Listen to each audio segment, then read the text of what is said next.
പതിറ്റാണ്ടുകൾ നീണ്ട അന്വേഷണം, വർഷങ്ങൾ നീണ്ട ആസൂത്രണം, ആർക്കും ഒരു സംശയവും കൊടുക്കാതെയുള്ള ആക്രമണം. ചുരുങ്ങിയ വാക്കുകളിൽ ഇസ്രയേലിന്റെ ചാരസംഘടന മൊസാദ് ഹിസ്ബുള്ളയ്ക്കെതിരെ നടത്തിയ ആക്രമണത്തെ ഇങ്ങനെ മാത്രമേ വിശേഷിപ്പിക്കാൻ സാധിക്കുകയുള്ളൂ. ഒടുവിൽ മൊസാദ് സമ്മതിച്ചിരിക്കുന്നു. ഒളിഞ്ഞും തെളിഞ്ഞും ലോകം പറഞ്ഞത് സത്യമായിരുന്നു. കൊന്നുവരാൻ പറഞ്ഞാൽ തിന്നുവരുന്ന ഇസ്രയേലിന്റെ മൊസാദാണ് വാക്കി ടോക്കി പേജർ ആക്രമണങ്ങളൊക്കെ തന്നെ നടപ്പിലാക്കിയത്. ആ കഥ ഒന്ന് കേൾക്കേണ്ടത് തന്നെയാണ്. 2024 ആഗോള രാഷ്ട്രീയം സംഭവബഹുലമായിരുന്നു. 2023 ആരംഭിച്ച ഇസ്രയേൽ ഹമാസ് സംഘർഷവും 2022 ആരംഭിച്ച റഷ്യ ഉക്രൈൻ യുദ്ധവും അതിന്റെ പാരമ്യത്തിലെത്തിയ വർഷം കൂടിയാണ് കടന്നുപോകുന്നത്. അമേരിക്ക എന്ന ശക്തിയുടെ കൃത്യമായ പങ്കുള്ള രണ്ട് യുദ്ധങ്ങൾ.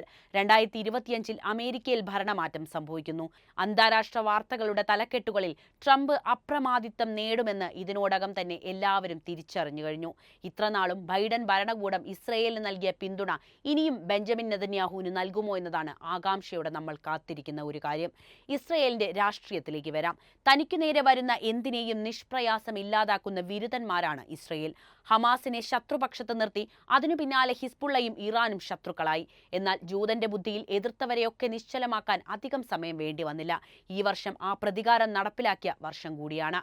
ഇസ്രയേൽ അതിന്റെ ഏറ്റവും വലിയ ശത്രുക്കളിലൊന്നായ ഹിസ്ബുള്ളയെ തകർത്തത് ഈ വർഷം നമ്മൾ കണ്ടതാണ്.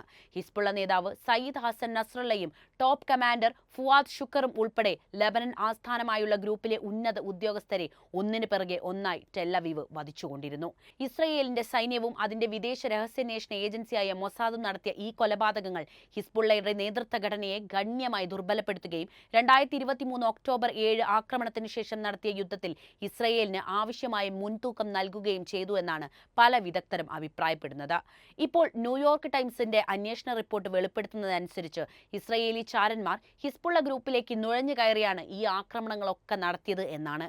കഴിഞ്ഞ 2 പതിറ്റാണ്ടുകളായി ഇസ്രയേൽ ഹിസ്ബുള്ളയെക്കുറിച്ചുള്ള രഹസ്യാന്വേഷണം നടത്തി വരികയായിരുന്നു.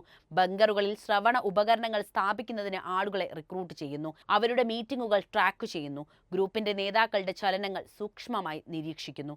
വർഷങ്ങളായി മൊസാദ് നടത്തിവരുന്ന ഈ പദ്ധതികളും അതിനായി അവരെഴുതിയ തിരക്കഥയും ആരെയും അതിശയിപ്പിക്കുന്ന ഒന്നാണ്. നിലവിലെ മുൻ അമേരിക്കൻ ഇസ്രയേലി ഉദ്യോഗസ്ഥരുടെ അഭിപ്രായത്തിൽ ലെബനനിൽ ആളുകളെ റിക്രൂട്ട് ചെയ്ത് അവർ ഒളിപ്പിച്ചിരിക്കുന്ന സ്ഥലങ്ങളെക്കുറിച്ചുള്ള വിവരങ്ങൾ ഇസ്രയേലിന് കൃത്യമായി നിരീക്ഷിക്കുകയും അവരുടെ ഓരോ ചലനങ്ങളും മനസ്സിലാക്കുകയും ചെയ്തു പോന്നു. ഇതിനെല്ലാം പിന്നിൽ പ്രവർത്തിച്ചതാകട്ടെ ഇസ്രയേലിന്റെ ചാരസംഘടനയായ മൊസാദ് തന്നെ. അവരുടെ രഹസ്യാന്വേഷണ വിഭാഗം ഹിസ്ബുള്ള കമാൻഡർമാരെ കുറിച്ചുള്ള വിവരങ്ങൾ ശേഖരിച്ചുകൊണ്ടേയിരുന്നു.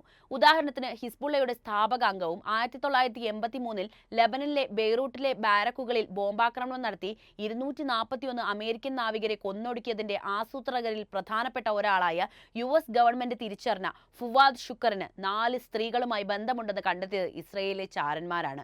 മാത്രമല്ല 4 പേരുമായി ഉണ്ടായിരുന്ന ബന്ധത്തിൽ അയാൾക്ക് കുറ്റബോധമുണ്ടായിരുന്നു. അതുകൊണ്ട് തന്നെ 4 പേരെയും ഒരുമിച്ച് വിവാഹം കഴിക്കാൻ ഹിസ്ബുള്ളയുടെ പരമോന്നത മതപുരോഹിതനോട് സഹായം തേടുകയും ചെയ്തതായി ഇന്റലിജൻസ് വൃത്തങ്ങളെ ഉദ്ധരിച്ച് ന്യൂയോർക്ക് ടൈംസ് റിപ്പോർട്ട് ചെയ്തിട്ടുണ്ട്. തുടർന്ന് ഹിസ്ബുള്ളയുടെ ഉന്നത പുരോഹിതനായ ഹാഷിം സഫീദിൻ തുടർന്ന് ഫോണിലൂടെ 4 പേരെയും വിവാഹം കഴിക്കാനുള്ള അനുമതി നൽകുകയും അതിന്റെ കാർമ്മികത്വം മതപുരോഹിതൻ തന്നെ ഏറ്റെടുക്കുകയും ചെയ്തു. എന്നാൽ ഈ വിവാഹത്തെ സംബന്ധിച്ച് ഇനിയും വിവരങ്ങൾ ലഭിക്കാനുണ്ട്. സ്ത്രീകൾ എവിടെയാണ് താമസിച്ചിരുന്നത്, എവിടെ വെച്ചായിരുന്നു ഫോൺ കോളുകൾ എന്ന കാര്യമൊന്നും ഇതുവരെ പുറത്തു വന്നിട്ടില്ല. പിന്നീട് അദ്ദേഹത്തിൽ നിന്ന് ശേഖരിച്ച രഹസ്യാന്വേഷണത്തിൽ ജൂലൈ 30 തെക്കൻ ബെയ്റൂട്ടിലെ പ്രാന്തപ്രദേശമായ ഡാനിയയിലെ ഹാരറ്റ് ഹെയ്ക്ക് ജില്ലയിൽ ഒരു കെട്ടിടത്തിന് നേരെ ഇസ്രയേൽ വ്യോമാക്രമണം നടത്തി. ഹിസ്ബുള്ള കമാൻഡർ ഫുവാദ് ഷുക്കറിനെ വധിച്ചത് അവിടെ വെച്ചായിരുന്നു. വാൾസ്ട്രീറ്റ് ജേണൽ റിപ്പോർട്ട് അനുസരിച്ച് ദ ഗോസ്റ്റ് എന്നറിയപ്പെടുന്ന ഷുക്കറിന് കൊല്ലപ്പെടുന്നതിന് തൊട്ടു മുൻപ് ഒരു ഫോൺ കോൾ ലഭിക്കുകയുണ്ടായത്രേ. കെട്ടിടത്തിന്റെ 5 നിലകളിൽ മുകളിലേക്ക് കയറാൻ അദ്ദേഹത്തിനോട് ആവശ്യപ്പെട്ടു. അയാൾ മടിച്ചില്ല. മരണം അവനെ കാത്തിരിക്കുന്നിടത്തേക്ക് അയാൾ ഓടിക്കയറി. ഇസ്രയേൽ വ്യോമാക്രമണത്തിൽ ഷുക്കറും ഭാര്യയും മറ്റ് 2 സ്ത്രീകളും 2 കുട്ടികളും ഉൾപ്പെടുന്നു എന്നാണ് ഹിസ്ബുള്ള ഉദ്യോഗസ്ഥരെ ഉദ്ധരിച്ച് വാൾസ്ട്രീറ്റ് ജേണൽ റിപ്പോർട്ട് ചെയ്യുന്നത്. പേജറുകളും വാക്കി ടോക്കികളും ആശയവിനിമയ ഉപകരണങ്ങളും കൊലയാളികളാക്കി മാറ്റാനുള്ള പദ്ധതി ഇസ്രയേൽ വികസിപ്പിച്ചത് എങ്ങനെയെന്നും ന്യൂയോർക്ക് ടൈംസിന്റെ റിപ്പോർട്ടിൽ വെളിപ്പെടുത്തുന്നുണ്ട്. ഇസ്രയേലിന്റെ യൂണിറ്റ് 8200 മൊസാദ് ലെബനൻ ഗ്രൂപ്പിന് ഭാവിയിൽ പൊട്ടിത്തെറിച്ചേക്കാവുന്ന ബോബി ട്രാപ്ഡ് ഉപകരണങ്ങൾ വിതരണം ചെയ്യുന്നതിനുള്ള പദ്ധതിയെ പിന്തുണച്ചതായി അമേരിക്കൻ ദിനപത്രങ്ങൾ റിപ്പോർട്ട് ചെയ്യുന്നുണ്ട്. ഉപകരണങ്ങൾ രൂപകൽപ്പന ചെയ്യുന്നത് താരതമ്യേന എളുപ്പമായിരുന്നുവെങ്കിലും പൊട്ടിത്തെറിച്ച ഈ ഉപകരണങ്ങൾ ഹിസ്ബുള്ളയുടെ പോരാളികളുടെ കൈകളിൽ എത്തിക്കുക എന്നത് വെല്ലുവിളി നിറഞ്ഞ ഒരു കാര്യമായിരുന്നു. 2014 ജാപ്പനീസ് ടെക്നോളജി കമ്പനിയായ ഐകോം അതിന്റെ ജനപ്രിയ ICV-82 വാക്കി ടോക്കി നിർമ്മിക്കുന്നത് നിർത്തിയപ്പോൾ ഇസ്രയേൽ ഈ അവസരം മുതലാക്കിയെടുത്തു. ഹിസ്ബുള്ളയ്ക്ക് ഈ പ്രത്യേക ഉപകരണങ്ങൾ ആവശ്യമാണെന്ന് മനസ്സിലാക്കിയ അവർ അവരുടെ പകർപ്പുകൾ നിർമ്മിക്കാൻ തുടങ്ങി. അതിന്റെ ആദ്യ ഭാഗങ്ങൾ 2015 ലെബനിലെത്തിക്കുകയും ചെയ്തു. കൂടാതെ ഹിസ്ബുള്ള സ്മാർട്ട് ഫോണുകളെക്കുറിച്ച് കൂടുതൽ ജാഗ്രത പുലർത്തുകയും പേജറുകൾ ഉപയോഗിക്കുകയും ചെയ്തതോടെ ആശയവിനിമയ ഉപകരണത്തിൽ സ്ഫോടക വസ്തുക്കൾ ഉൾപ്പെടുത്താൻ ഇസ്രയേൽ ശ്രമം ആരംഭിച്ചു. ഇത് ഹിസ്ബുള്ളയുടെ ആരും മനസ്സിലാക്കാതിരിക്കാൻ പ്രത്യേക ശ്രദ്ധയും പാലിച്ചു. അവർ ഏജന്റുമാരുമായി പേജറുകളുടെ നിർമ്മാണത്തിൽ മേൽനോട്ടം വഹിച്ചു. തുടർന്ന് ഈ ഉപകരണങ്ങൾ ഹിസ്ബുള്ള നേതാക്കൾക്ക് വിപണനം ചെയ്തു. സെപ്റ്റംബർ 17-നാണ് ആദ്യ സ്ഫോടന പരമ്പര ഉണ്ടാകുന്നത്. സിറിയയിലും ലെബനനിലും പേജറുകൾ കൂട്ടത്തോടെ പൊട്ടിത്തെറിക്കുകയായിരുന്നു. മുഖത്തും കയ്യിലും വയറ്റിലുമായി പരിക്കേറ്റത് 3000-ഓളം പേർക്കാണ്. 12 പേരുടെ മരണമായിരുന്നു ആദ്യ ദിവസം സ്ഥിരീകരിച്ചത്. മരിച്ചവരിൽ ഹിസ്ബുള്ള എംപിമാരുടെ മക്കളും മറ്റൊരു അംഗത്തിന്റെ 10 വയസ്സുകാരി മകളും ഉൾപ്പെട്ടിട്ടുണ്ടായിരുന്നു. ലെബനനിലെ ഇറാൻ സ്ഥാനപതിയായ മൊജ്താബ അമാനിക്ക് സ്ഫോടനത്തിൽ ഒരു കണ്ണ് നഷ്ടമായി. ഇത്രയും വിപുലമായ ആക്രമണം നടത്തണമെങ്കിൽ പിന്നിൽ ഇസ്രയേലാണെന്ന് അന്ന് തന്നെ ഉറപ്പിച്ചിരുന്നു. ആക്രമണങ്ങൾ നടന്ന് 2 മാസത്തിന് ശേഷം മാത്രമാണ് ഇസ്രയേൽ പ്രധാനമന്ത്രി ബെഞ്ചമിൻ നെതന്യാഹു ഇത് സ്ഥിരീകരിച്ചത് പോലും. ആക്രമണം നടത്തിയത് ഇസ്രയേലാണെങ്കിൽ ബുദ്ധി ചാരസംഘടന മൊസാദിന്റെ തന്നെയാണെന്നാണ് പറയപ്പെടുന്നത്.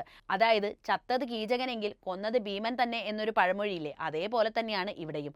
ഇതിനുള്ള ഒരു സ്ഥിരീകരണമാണ് ഇപ്പോൾ പുറത്തു വന്നിട്ടുള്ളത്. 2 തരംഗമായിട്ടാണ് ഓപ്പറേഷൻ ഗ്രിം പീപ്പർ നടത്തിയത്. ആദ്യത്തെ സ്ഫോടനം നടന്നത് 24 മണിക്കൂർ പിന്നിട്ട ശേഷം സെപ്റ്റംബർ 18-ന് വൈകിട്ട് 5-ഓടെ വീണ്ടും ആക്രമണം ഉണ്ടായി. ഇത്തവണ പൊട്ടിത്തെറിച്ചത് വാക്കി ടോക്കികളായിരുന്നു. കിഴക്കൻ ലെബനിലെ സോഹ്മോർ പട്ടണം, ബെഗാവാലി തുടങ്ങിയ വിവിധ ഇടങ്ങളിലായിരുന്നു സ്ഫോടനം. പേജർ ആക്രമണത്തിൽ മരിച്ച ഹിസ്ബുള്ള അംഗങ്ങളുടെയും ഒരു കുട്ടിയുടെയും ഖബറടക്കം നടക്കുന്ന സ്ഥലത്തും സ്ഫോടനം ഉണ്ടായി. ഇതേ സമയത്ത് 71 വീടുകളിലും കടകളിലും തീപിടുത്തമുണ്ടായതായിട്ടാണ് റിപ്പോർട്ടുകൾ. മൊസാദ് ഉദ്യോഗസ്ഥരെയും മറ്റ് രഹസ്യാന്വേഷണ വൃത്തങ്ങളെയും ഉദ്ധരിച്ച് New York Times Hezbollah secretary general Hassan Nasrallah തന്നെ വധിക്കാനുള്ള ഇസ്രായേലിന്റെ സന്നദ്ധത കുറച്ച് കാണിച്ചതായിട്ട് റിപ്പോർട്ട് ചെയ്തിട്ടുണ്ട്.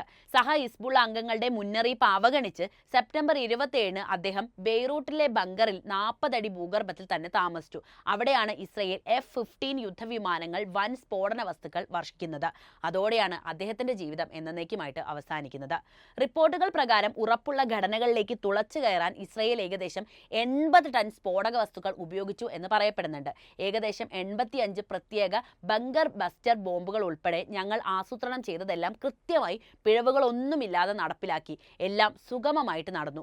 ടൈംസ് ഓഫ് ഇസ്രയേൽ റിപ്പോർട്ട് ചെയ്യുന്നതനുസരിച്ച് IAFന്റെ 69ാമത്തെ സ്ക്വാഡ്രൺ കമാൻഡർ മാധ്യമപ്രവർത്തകരോട് പറഞ്ഞത് ഇങ്ങനെയാണ്: ഇസ്രയേൽ രഹസ്യാന്വേഷണ റിപ്പോർട്ടുകൾ പ്രകാരം ലെബനൻ ആസ്ഥാനമായുള്ള ഒരു ഉന്നത ഇറാനിയൻ ജനറലിന്റെ അവശിഷ്ടങ്ങൾക്കിടയിൽ കുഴിച്ചിട്ട നസ്രള്ളയുടെ മൃതദേഹം അടുത്ത ദിവസമാണ് കണ്ടെത്തുന്നത്. ഇരുവരും ശ്വാസം മുട്ടി മരിച്ചുവെന്നാണ് ഇസ്രയേൽ രഹസ്യാന്വേഷണ റിപ്പോർട്ടുകൾ പറയുന്നത്. മൈക്കൽ ഗബ്രിയേൽ എന്നീ പേരുകളിലാണ് 2 മൊസാദ് മുൻ ചാരന്മാരെ CBS അവതരിപ്പിച്ചത്. നേരത്തെ അഭ്യൂഹങ്ങളായി നിലനിന്നിരുന്ന പല കാര്യങ്ങളും ഇരുവരും സ്ഥിരീകരിക്കുന്നതെന്നാണ് വെളിപ്പെടുത്തലിന്റെ പ്രത്യേകത.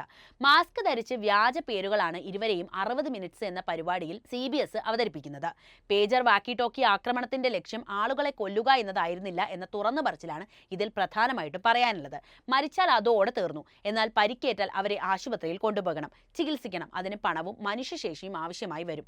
അത് ഹിസ്ബുള്ളയെ തളർത്തും. ജീവശവങ്ങളെ സൃഷ്ടിക്കുകയായിരുന്നു ഞങ്ങളുടെ ലക്ഷ്യം. കണ്ണും കയ്യുമില്ലാത്തവർ ലെബനിലൂടെ അലയണം. ഞങ്ങളോട് കളിച്ചാൽ ഇങ്ങനെ ഇരിക്കുമെന്ന് അവരെ ബോധ്യപ്പെടുത്തണമായിരുന്നു എന്നായിരുന്നു പേജർ വാക്കി ടോക്കി ആക്രമണത്തിന്റെ ലക്ഷ്യങ്ങളെക്കുറിച്ച് മൊസാദ് ചാരന്മാരുടെ വാക്കുകൾ. എന്തായാലും ഇതൊക്കെ നടപ്പിലാക്കിയതിന്റെ പിന്നിൽ പ്രവർത്തിച്ചത് മൊസാദിന്റെ ബുദ്ധിയാണെന്ന് ലോകം തിരിച്ചറിഞ്ഞു കഴിഞ്ഞു. ഇതുണ്ടായപ്പോൾ തന്നെ പല അഭ്യൂഹങ്ങളും ഇതിനെ സംബന്ധിച്ച് വന്നതാണ്. പലരും ഉറപ്പിച്ച് പറഞ്ഞതുമാണ്. പക്ഷേ ഇപ്പോഴിത് ഒരു സ്ഥിരീകരണം വന്നിരിക്കുന്നു. ഇനി 25-ൽ എന്തായിരിക്കും സംഭവിക്കുക എന്നാണ് കണ്ടറിയേണ്ടത്. അമേരിക്കയുടെ പിന്തുണ ഇസ്രയേലിന് ലഭിക്കുമോ? മറ്റു കാര്യങ്ങൾ എന്തൊക്കെയായിരിക്കും? നിങ്ങളുടെ അഭിപ്രായം എന്തുതന്നെയായാലും കമന്റ് ചെയ്യൂ. ഒപ്പം ഈ അറിവുകൾ എല്ലാവരിലേക്കും എത്താൻ ഈ വീഡിയോ ഒന്ന് ലൈക്ക് ചെയ്യാനും ഷെയർ ചെയ്യാനും പ്രത്യേകം ശ്രദ്ധിക്കുമല്ലോ.